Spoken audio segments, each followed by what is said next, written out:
Vanmôre gedeelte uit Johannes hoofstuk 18. Jesus word gevangen geneem. Nadat Jesus dit gesê het, het hy met sy disippels oor die Kedronspruit gegaan. Daar was 'n tuin en hy en sy disippels het daarin gegaan. Judas sy verraaier het ook die plek geken, omdat hulle Jesus en sy disippels dikwels daar gekom het. Judas het toe die afdeling soldate gevat en die wagte in diens van die priesterhoofde en die fariseërs en hulle daar aangekom met lanterns en fakkels en wapens. Omdat Jesus geweet het van alles wat oor hom gaan kom, het hy vorentoe gekom en hulle gevra, vir wie soek julle? Jesus van Nasaret, antwoord hulle hom. Dit is ek, sê hy toe vir hulle. Judas sy verraaier het ook daar by hulle gestaan. Toe Jesus dan vir hulle sê, dit is ek, het hulle teruggeduins en op die grond neergeval. Hy vra hulle toe weer, vir wie soek julle? En hulle sê, Jesus van Nasaret. Toe sê Jesus, ek het vir julle gesê, dit is ek. As julle my soek, laat die mense hier by my dan toe om weg te gaan.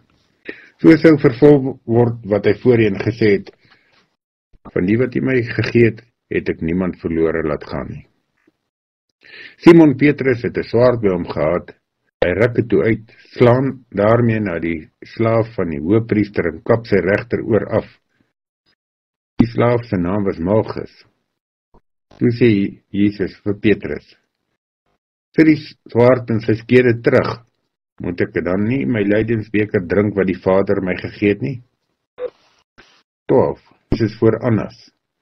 Toe die afdeling soldate onder die kommandant saam met die wagte in die diens van die Joodse raad vir Jesus gevangen geneem en hom geboei. Hulle het hom eers na Annas toe gebring. Hy was die skoonpa van Kajafas wat daar 'n jaar hoëpriester was. Dit was Kajafas wat vir die Jode die raad gegee het dat dit tot hulle voordeel was dat een man vir die volk sterwe. Vers 15. Petrus verloon Jesus die eerste keer. Simon Petrus en die ander disipel het agter Jesus aangegaan. Die ander disipel was aan die hoëpriester bekend en het saam met Jesus en in die hoëpriester se woning ingegaan. Maar Petrus het buite by die deur bly staan. Toe daar die ander disipel wat in die hoëpriester bekend was, uitgegaan en met die deurwagter gepraat en vir Petrus ingebring.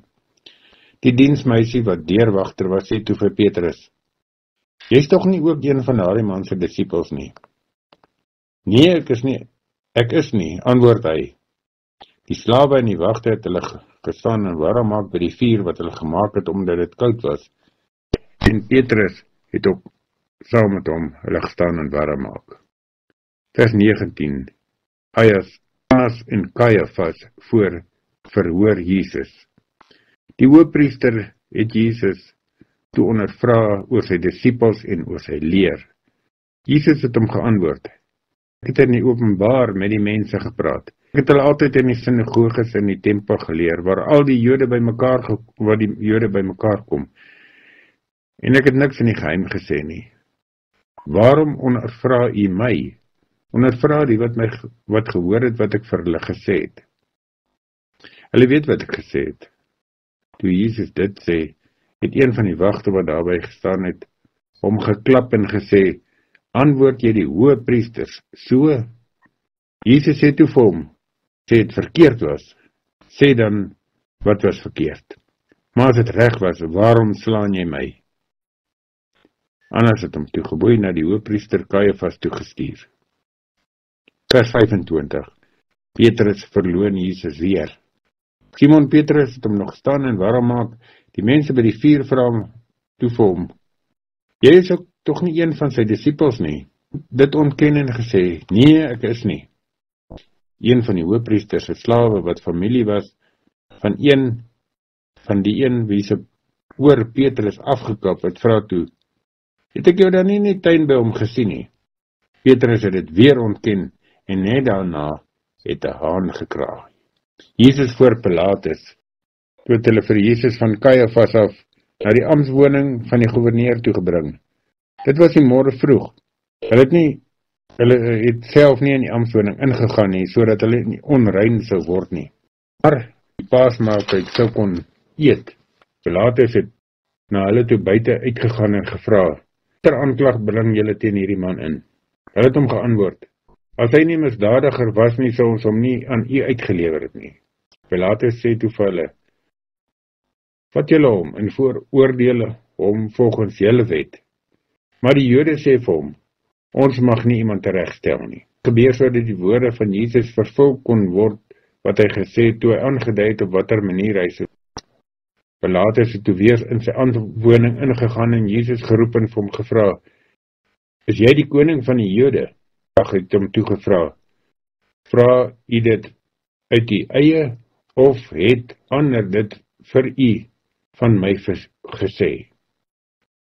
"Ek is mos nie 'n Jood nie," antwoord Pilatus. "Dis jou volk en jou priesterhoofde wat jou uitgelewer het. Wat het jy gedoen?"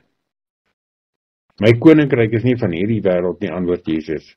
"As my koninkryk van hierdie wêreld was, sou my onderdane geveg het sodat ek nie aan die Jode uitgelewer sou word nie. Maar nou is my koninkryk nie van hier nie." "Dan is jy wel tog 'n koning," vra Pilatus. "Soos jy sê, ek is 'n koning," antwoord Jesus. "Ek moet oor die waarheid getuig, voor is ek gebore en hiervoor het ek na die wêreld toe gekom. Elkeen wat in die waarheid behoort, luister na wat ek sê." "Wat is waarheid?" sê Pilatus toe vir hom. En toe hy dit sê, gaan hy weer uit na die Jode toe en sê vir hulle, "Ek vind geen skuld in hom nie. Maar julle is gewoon dat ek gedurende hierdie tyd van die Paasfees iemand loslaat. Wil julle hê ek moet die koning van die Jode vir julle loslaat?" Hulle skreeu toe terug, "Nie vir hom nie, maar vir Barabbas." En Barabbas was 'n rower. Hierdie gedeelte is vir ons baie duidelik dat die onreg keer op keer seëvier in teenoor Christus. Dat elke ding wat hulle hom aandoen onregverdig was. Getuienis, aanklagte. Maar dit moes eintlik so wees dat Jesus ly, sodat al die toren van almal se gevolglik van hulle sonde op hom neergekom het, sodat hy ons kan verlos van ons sonde. En daarom as ons hierdie gedeeltes lees, dan besef ons dat om Jesus te veroordeel was die toppunt van onregverdigheid. 'n Jongman wat net goed doen aan almal, verlaat, verlore van sy vriende wat hom in die steek laat. Vals beskuldig deur elke een wat hom in die hande kry en iets teen hom kan sê, wat geslaan en gespoeg word op grond van die waarheid wat hy praat. Die waarheid wat telkens nie sag val op die hoorder se oor nie. Dit was hoofstuk 18 in die boek van Johannes, in die 83 vertaling. Lees môre verder uit hoofstuk 19 van Johannes, die evangelie van Johannes. Die opskrif is Jesus word oorgelewer om gekruisig te word. Toe het Pilatus vir Jesus geneem en hom laat gesel. Die soldate het 'n doringkroon gevleg en dit op sy kop gesit. Hulle het vir hom 'n pers mantel aangetrek en herhaaldelik nader na hom toe gekom en gesê, "Ons groet u koning, o koning van die Jode," en elke keer het hulle hom geklap. Pilatus het toe weer buitentoe gekom en vir die Jode gesê, "Kyk, ek bring hom vir julle buitentoe, sodat julle kan weet dat ek geen skuld in hom vind nie." Toe het Jesus buitentoe gekom, nog so met die doringkroon op en die persmantel aan, en Pilatus sê toe vir hulle, "Dit is die mens." Toe die priesterhoofde en die wagte hom sien, skreeu hulle, "Kruisig hom, kruisig hom." "Vat julle hom en kruisig hom," sê Pilatus daarop vir hulle, "want ek vind geen skuld in hom nie." Die Jode sê toe vir hom, "Ons het 'n wet en volgens die wet moet hy dood, omdat hy hom as seun van God voorgedoen het." Toe Pilatus dit hoor, het hy nog banger geword. Hy het weer in sy amptswoning ingegaan en vir Jesus gevra, "Waar kom jy vandaan?" Jesus het hom egter nie geantwoord nie. Pilatus sê toe vir hom, "Praat jy nie met my nie? Weet jy nie dat ek die mag het om jou los te laat en te laat en ook die mag om jou te kruisig nie. En Jesus antwoord hom, U sou geen gesag oor my gehad het, as dit nie van bo af aan U gegee was nie. Daarom het hy, wat my aan U uitgelewer het, groter skuld. Hieroor het Pilatus geprobeer om hom los te laat, maar die Jode het geskreeu, as U hom loslaat, is U nie 'n vriend van die keiser nie. Elkeen wat hom as koning voordoen is in verzet teen die keiser. Toe Pilatus dit alles hoor, het hy vir Jesus buitentoe gebring en op die regbank gaan sit, op die plek wat klipterras genoem word, in Hebreëus Gabata. Dit was die voorbereiding vir die Paasfees en dit was omtrent 6 uur in die môre. Hy sê toe vir die Jode, "Dis julle koning." Maar hulle skreeu, vat hom weg, kruisig hom." Toe vra Pilatus vir hulle, "Moet ek julle koning kruisig?" Die priesterhoofde antwoord, "Ons het nie 'n koning nie, ons het net die keiser." Toe het hy hom op hulle versoek oorgelewer om gekruisig te word en hulle het Jesus weggeneem. Jesus word gekruisig, vers 17. Jesus het self sy kruis gedra en uitgegaan na Kobbeenplek toe, soos dit genoem word in Hebreëus Golgotha. Daar het hulle hom gekruisig en saam met hom 2 ander, een aan elke kant met Jesus in die middel. Pilatus het ook 'n opskrif geskrywe en dit aan die kruis gesit. Daar het geskrywe gestaan, Jesus van Nasaret, die koning van die Jode. Baie van die Jode het hierdie opskrif gelees, omdat die plek waar Jesus gekruisig is naby die stad was. Die opskrif was in Hebreëus, Latyn en Grieks. Die priesterhoofde van die Jode het toe vir Pilatus gesê, "Moenie skrywe, die koning van die Jode nie, maar skrywe, hy het gesê, ek is die koning van die Jode." Pilatus sê toe vir hulle, "Wat ek geskrywe het, het ek geskrywe." Toe die soldate Jesus dan gekruisig het hulle sy boklere gevat en dit in 4 dele verdeel, vir elke soldaat 'n deel. Hulle het ook sy onderkleed gevat. Dit was sonder naad van bo af in 1 stuk geweef. Hulle sê te vir mekaar, "Ons moet dit nie skeer nie, kom ons loot wie dit moet kry."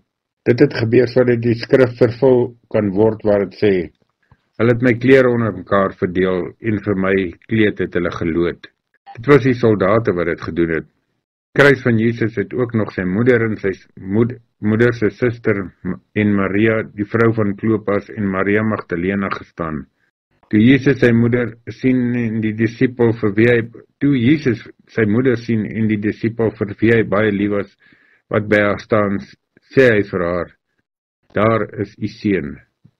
Daarna sê hy vir die disipel, "Daar is jou moeder." Van daardie oomblik af het die disipel haar in sy huis geneem.